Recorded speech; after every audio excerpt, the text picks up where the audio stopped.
Ah bonjour, ça va bien. Ça va bien. Très bien. Vous allez bien? On n'a pas eu l'occasion de faire connaissance. Je vous suis.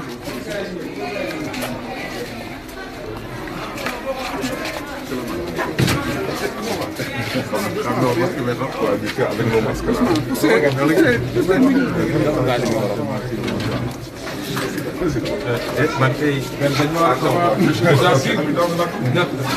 Président.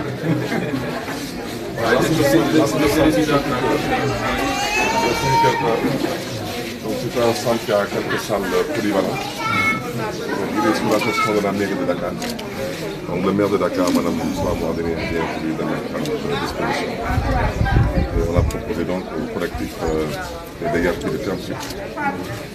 Donc ils sont là, donc l'objectif maintenant c'est d'essayer de voir avec toutes les bonnes volontés comment aider toutes ces familles à pouvoir donner leur dignité. Ce n'est pas et tu verras toi-même, quand on fera la visite, tu verras toi-même les enfants et tous sont des enfants qui ont l'âge d'aller à l'école. Donc les parents bien sûr la rentrée des classes c'est pour bientôt. Il faut que ces gens puissent retrouver leur dignité, retrouver un foyer et que les enfants puissent étudier normalement. Donc c'est la raison pour laquelle on a proposé de lancement d'un téléphone. Je sais que Yosso Diabète avait des lames sur le corps. Aussi bien les Sénégalais d'ici que de la diaspora, comme il s'agit de l'armée sénégalaise, il s'agit de l'image de l'armée sénégalaise, il s'agit de l'image du Sénégal et de la dignité de ses familles. Donc je pense que tout le monde doit s'impliquer. Et l'objectif c'est vraiment de leur permettre de pouvoir sortir d'ici et dans un premier temps de retrouver un toit en attendant de voir comment l'État compte régler cette situation qui est assez défavorable. Parce que moi, personne ne me fera croire qu'on peut expulser autant de familles sans aucune mesure d'accompagnement. Personne. Et ils ont annoncé par le biais du ministre des Forces armées que le président va débloquer une enveloppe de 800 millions. Et ils ne sont pas encore capables de payer cette enveloppe si elle sera nature en espèces et dans quelles conditions cette somme sera décaissée. Il semble qu'ils veulent proposer à ces familles des logements dans le programme de recasement. Excusez-moi, dans le programme de 100 000 logements que le président de la République a initié. Mais bon, ce programme, je ne peux pas trop me prononcer parce que pour moi, c'est comme tous les autres programmes de l'État. On nous avait promis de terre, il n'y a pas encore de terre. Donc quand on nous promet aujourd'hui 100 000 logements, et ces familles-là, malheureusement, n'ont pas trop le temps d'attendre ces 100 000 logements. Je pense qu'aujourd'hui, il y va de notre responsabilité de pouvoir les aider, comme j'ai déjà dit avec le téléphone. Et que tous les Sénégalais qui peuvent éventuellement sensibiliser le pouvoir exécutif sur la nécessité de mettre à la disposition de ces familles un toit qu'ils le fassent. Parce que je reste convaincu que ça l'état de droit, c'est le service rendu à la nation. Donc peut-être M. Anne va rajouter. Donc, alors remercier aussi, il y a déjà des bonnes volontés qui viennent aider en espèces, en nature et tout. Et puis je pense que le téléthon sera un succès. Donc M. Anne peut-être vous expliquera aussi certaines réalités qu'il rencontre et qu'il vit. Et puis notamment on te remercie vraiment d'être déplacé. Parce que ça c'est une marque de considération, c'est une marque de respect. Au-delà de ces familles, mais envers l'image de l'armée et pas solo. Parce que je reste convaincu aujourd'hui que ce qui s'est passé ici, moi je ne suis pas là pour parler du droit ou pas, mais je sais que ce qui s'est passé, il n'y a aucune morale là-dedans. J'étais comme ça des familles à la porte, en pleine pandémie, et tu verras quand même les conditions dans lesquelles vivent ces familles, en pleine pandémie comme ça, avec des enfants et des personnes âgées.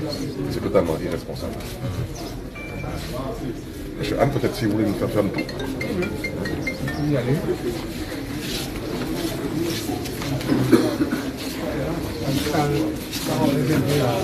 Nous avons une communauté extraordinaire, donc des non-épouses marocaines avec nous. Donc nous avons préféré les rebouquer.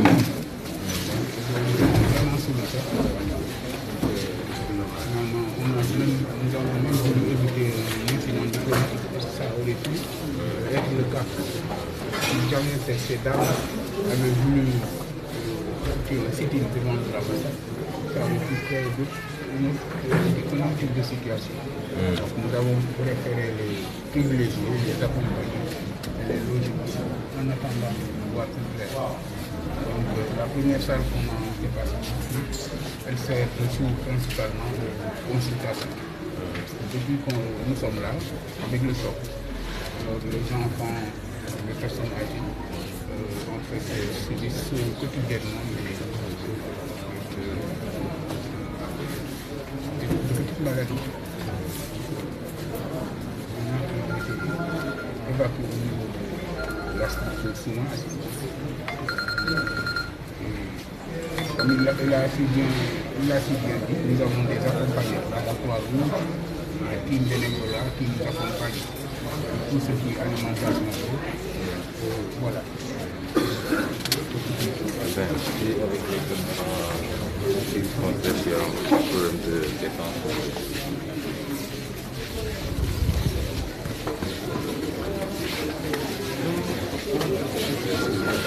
Là, nous avons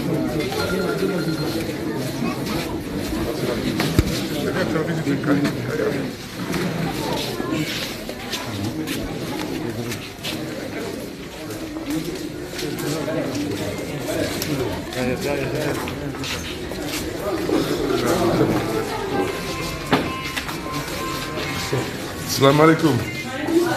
Na ngeen def. Xam ngeen di togg tey añ. Maafe. Maafe bi dina neex rek. Ah.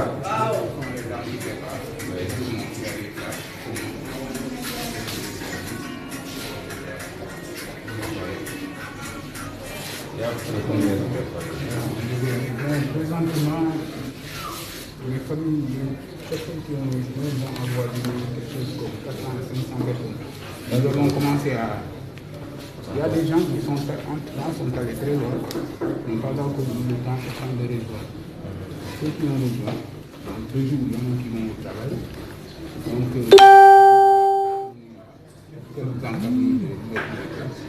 les gens s'appellent à ça. Donc, 2 jours, il y a beaucoup de personnes qui sont absentes. Oui, c'est vrai que le soir, il y a beaucoup plus de monde. Le soir, ils sont là, le centre est plein. Le soir, l'effectif est plus conséquent. Comment on va? Ça va très bien. Vous avez dit? Oui. Ça va? Félicitations.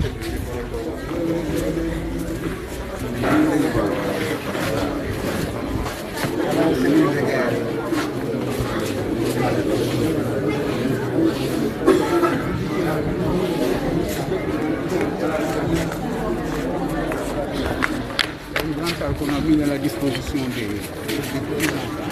personnes âgées, disons des malades. Donc une salle climatisée, donc voilà.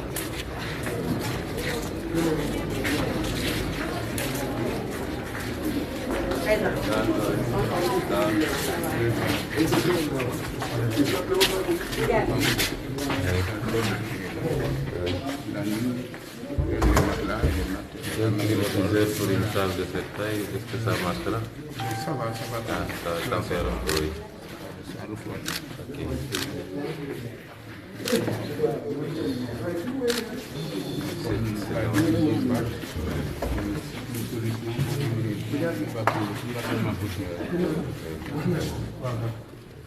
Voilà, donc c'est là, il y a des matelas. Cette salle, c'est là où les enfants se couchent. Dans la salle des enfants. Les personnes âgées, les malades, on les amène ici la nuit. Oui, donc c'est la seule salle climatisée du centre. Dans les autres salles, il y a des ventilés, ça va quand même. Ah, d'accord. Ici, il y a quoi? Il y a quelques dizaines de personnes qui se positionnent. Oui. Ils mettent les matelas même le sol. Ça va quoi, juste là, ça va.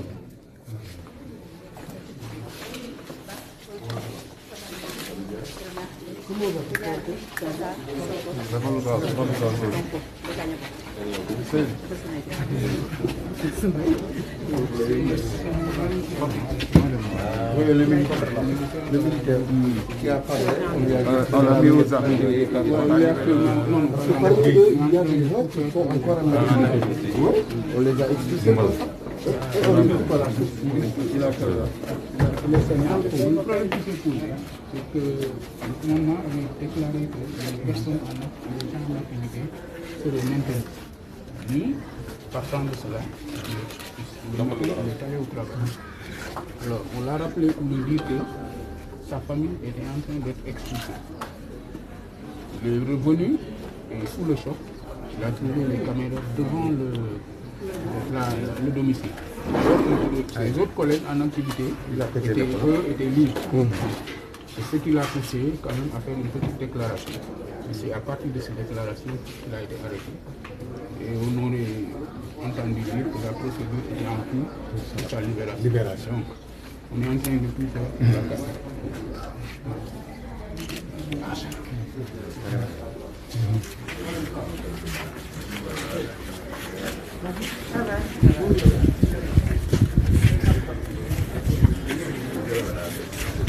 Bon, da ngeen def ça va bien.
C'est bon.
Asalaamaaleykum mbokk yi.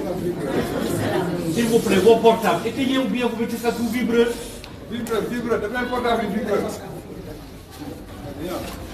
Asalaamaaleykum mbokk yi. ñu ngi dellu si waat leen di si waat bu baax a baax. leen di jégalu tamit ci dérangement bi. tey nag ñu ngi dalal fii l'honorable député monsieur Ousmane Sonko, du président Pastef des Patriotes. Il avait souhaité ñëw daje ak yéen xool seen ay conditions ak ñëw waxtaan ak yéen bu ma woowee bi nam dafa bëggoon ñëw fii ci centre socio-culturel bi ma ne ko loolu de dina am solo lool parce que les familles de déguerpis de Ouakam Terme Sud ont besoin de soutien et de réconfort. Yàlla dogal nga nekk député du peuple yàlla dogal tamit nga nekk kilifa bu am baat Sénégal kon nag am na solo nga ñëw xool cette situation te loo ci mën nga dugal ci sa loxo te incha allah yàlla dina la ci bindal ci yàlla man nag maa ngi biiralaat tànk yi nga xam ne ni moom laay dox nii man suma objectif je le dis je le répète mooy vous accompagner pour que vous puissiez retrouver votre dignité parce que fii di dëkkuwaay c'est un centre socio-culturel.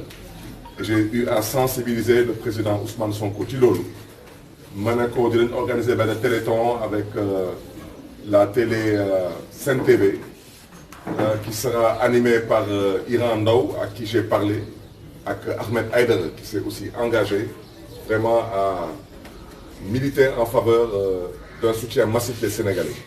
Je profite de cette occasion tamit pour inviter l'honorable député monsieur Ousmane Sonko à s'impliquer en termes de sensibilisation sur ce téléthon pour que les Sénégalais d'ici et de la diaspora puissent apporter leur contribution pour que vous puissiez retrouver votre dignité.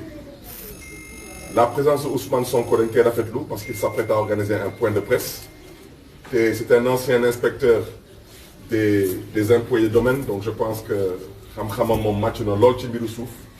Et man lu may ñaawlu maa ngi koy biiralaat encore nee naa je dénonce cette attitude de l'État sénégalais de refuser de mettre à disposition des assiettes foncières pour les familles que vous êtes. Et je répète, je le confirme, j'ai l'intime conviction que le chef de l'État a la possibilité. Maintenant, ce qui motive le chef de l'État à ne pas le faire, ça c'est une autre question. Mais sachez, Inch'Allah, que les Sénégalais sont sensibles à votre situation. Et yàlla dina ci def sutura Inch'Allah. Et je reste convaincu que d'ici quelques jours, ce sera un bon vieux souvenir. maa ngi leen di gërëm di leen di sant. di remercier encore le président du collectif. di rafetlu la présence du colonel Kébé, qui est un des vôtres et qui aujourd'hui est un responsable à PASTEF et qui a souhaité aujourd'hui être à nos côtés ñëw pour ne leen masi leen coono jërë ngeen jëf mbokk yi. La parole. Donc tu verras ici, hein, tu as un mutilé de guerre en face de toi. Donc comme je dis, il n'y a que sous cette république qu'on voit des mutilés de guerre qui sont humiliés. Mais yàlla baax na. Merci.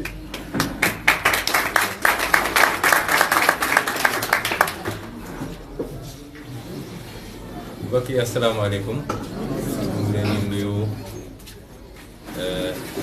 am mbégte daje ngeen fii tey même su dee conditions yi du conditions yi gënoon ci ab ndaje ñaanoon nañ yàlla bu daje naroon am ñu fekk leen yéen ñëpp seeni kër fekk leen seen quartier parce que nit moom boo ko jëlalee këram rek bàyyi lootu ko dara rawatina nag koo xam ne dafa yor njaboot waaye ñoo ngi am ndekk daje ak yéen di daje nemmeeku daje ñëw bokk ak yéen seen naqar parce que xam nañ ni lii métti na ba fu métti yem su dul woon sax ñuy dëkku gëm-gëm dëkku foi lii su amoon ay Europe yu demee noonu di nga gis ñu bari ñoo xam ne dañuy faagagal seen bopp waaye ñun dañoo gëm loolu ñuy may lu munti am rek ñu delloo ko ci yàlla waaye delloo mbir ci yàlla yi tekkiwul ni dangaa war a banque say yoxo ab droit dañ koy xeex ba mu jeex ba tax ñu ñëwoon ànd ak suñu délégation colonel Kébé ngi fii moom njëkkoon na leen seet si defe naa ajjuma bi Mamadou Goudiaby ngi fii Djibi Gueye Ndiaye ñu bëri ñu ma àndal ñëw it fekk fii monsieur le maire di suñu wëllëre suñu xarit suñu frère ñu bokk ay principe ak ay gis-gis mu dalal ñu fii parce que mooy maire commune bi ñu ñëw fas yéene sànnante ngeen kàddu yu gàtt ndax mbir bi liñ ci bëgg a wax du fii laa ko naroon waxee moo taxoon ma convoqué 11h30 conférence de presse suñu siège ma noonu nag balaa may egg foofu naa njëkk a ñëw nemmeeku constater conditions yi ngeen nekkee parce que dossier bi xam nañ ko peut-être bi mu amee ba léegi déggu leen ñu si li ko waraloon mooy ñun su mbir ne kët ne jonn dañuy jël temps wu xool lii lan moo ne ci biir pour document yépp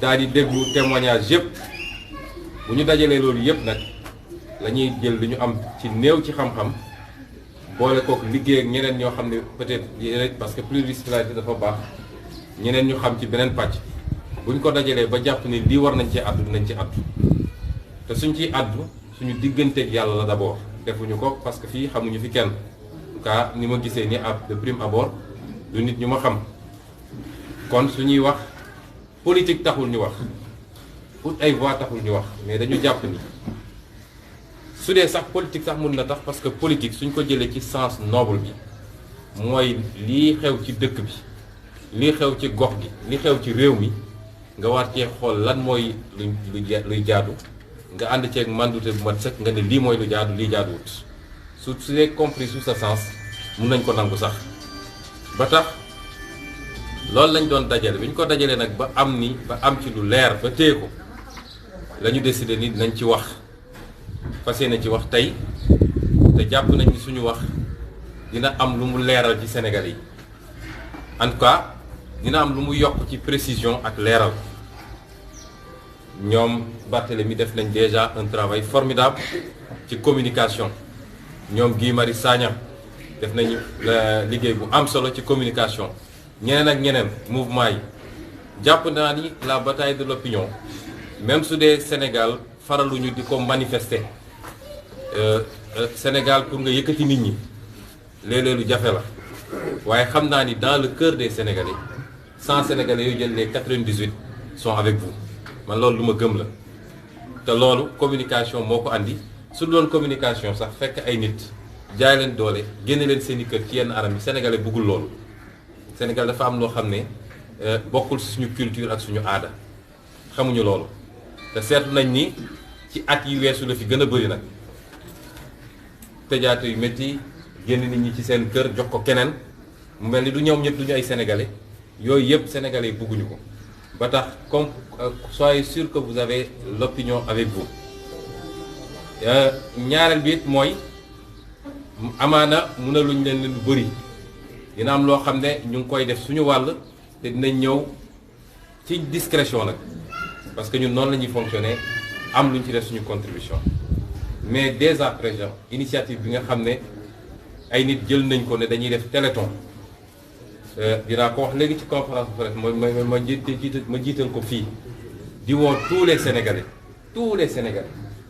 de tous bords mu ñu nekk fii biir réew mi ñu nekk bitim réew buñ ci xeeb ñoom seen objectif c'était 100 millions nañu ñaan yàlla téléthon boobu ñu mun ci am 500 millions wala 1 milliard parce que ku ko def sa bopp nga ko defal jàppale sa mbokk ci jafe-jafe bu mu nekk te du lu bëri lu ñuy laaj parce que su kenn ku nekk suñu amoon 1 million de personnes kenn ku nekk ne joxe naa 10 000 francs wala 5 000 francs rek ñu am ci déjà montant bu am solo kon ñu ngi lancé un appel te dinañ ko réitérer encore te dinañ ci participer ñun dans tous les sens pour que ñu atteindre objectif boo xam ne macha allah donte sax loolu réglewul problème bi waaye au moins mu atténuer coono yi pour ci benn diir boo xam ne dina mën a permettre ñu xool leneen li ñu koy lijjantee di féliciter ñi ci nekk ñëpp à commencer ak seeni coordonnateur ak ñoom seen xam nañ ni affaire bi métti na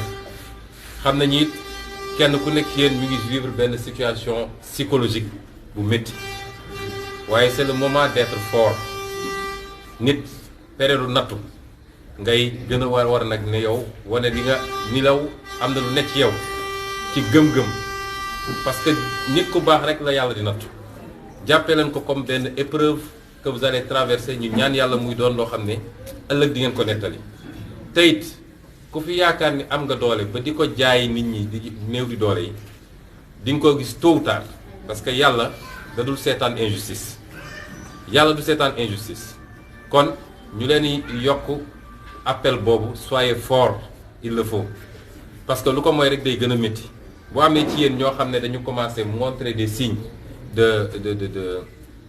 de faiblesse boo moytul dina impacter sur le moral de tout le groupe donc restez soudés soyez forts la ci des nag ngeen xam ne vous n'êtes pas seul parce que combat bi ñoo ko bokk te dinañ ci xeex yéen incha allah ba bàyyi yàlla dañu ci may li ngeen bëgg di féliciter nag ak di remercier maire Barthélémy Dias nit ku baax la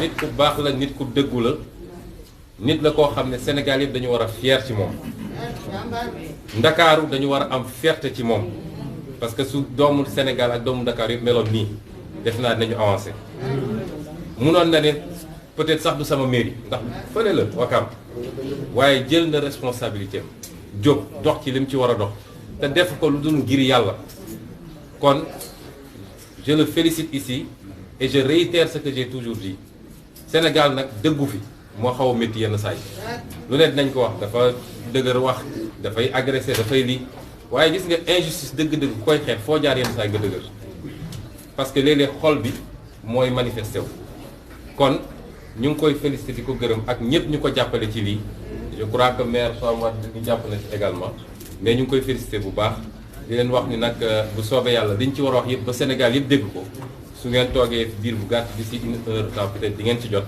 te dinañu leeral mbir ba mu leer te dinañu ànd ak yéen ci xeex bi incha allah ba yàlla dañ ci may liñ ci bëgg ñu leen di gërëm bu baax salaamaaleykum wa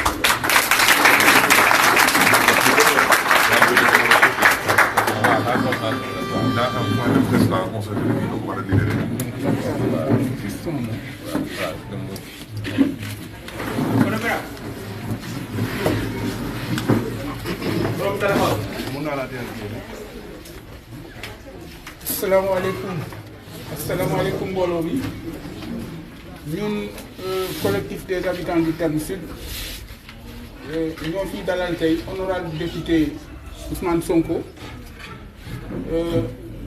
ànd ak monsieur le maire Barthélémy Diaz, colonel Abdourahim Kébé ak Goudiaby conseiller municipal à Ouakam ak délégation bi ñu àndal yépp ñun nag collectif des habitants du Terme Sud ginnaaw li nga xam ne moo dal suñu kaw keroog mercredi 30 septembre ñu ngi dolli di sant yàlla di gërëm aussi ñi nga xam ne bi mbir mi xewee jàpp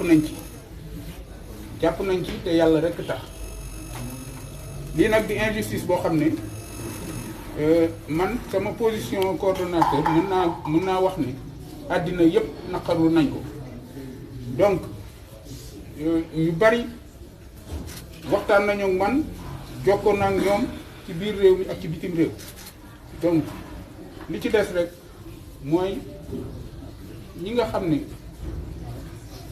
honorable Ousmane Sonko ak monsieur le maire Barthélémy Diaz collectif bi yëpp ñu ngi leen di gërëm di leen sant di leen ñaanal yàlla seen taxawaay yal na ko yàlla yokk yal na yàlla yokk seen mën-mën yàlla yóbbu leen ba fi ngeen xam ne moom ngeen yaakaar moom ngeen bëgg yàlla yóbbu leen ci jàmm ak salaam di ñaan yàlla nag liñ fi wax yépp bu fekkente ne lu safaan la yàlla nañ ko yàlla jéggal honorable député dafa am point de presse léegi dañ koy libérer mu dem jërë ngeen jëf.